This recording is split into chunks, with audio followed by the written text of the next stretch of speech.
Sen xalqın qan yaddaşı, sen qardaşlar qardaşı, sen dinməyən göz yaşı, şəhidim Şəhriyarım.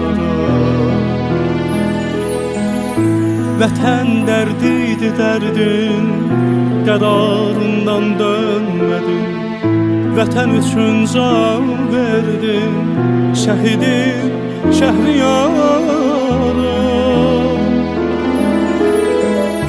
İzin köksündə saxlar, ayaq bastığın dağlar. Sənin üçün yer göy ağlar, şəhidim Şəhriyarım.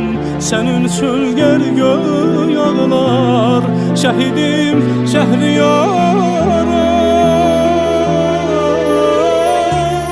İzin köksündə saxlar, ayaq bastığın dağlar. Sənin üçün yer göy ağlar, şəhidim Şəhriyarım. Sənin üçün yer göy ağlar, şəhidim Şəhriyarım. Şəhriyarım.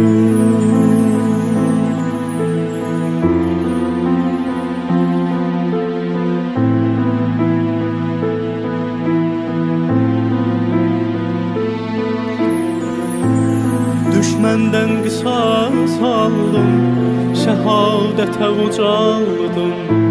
Qəlblərdə məskən saldım, şəhidim Şəhriyarım.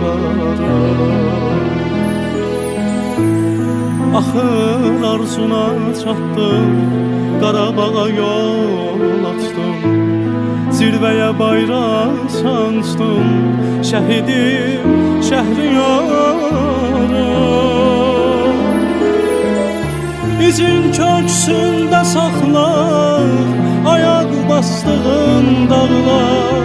Sənin üçün yer göy ağlar, şəhidim Şəhriyarım.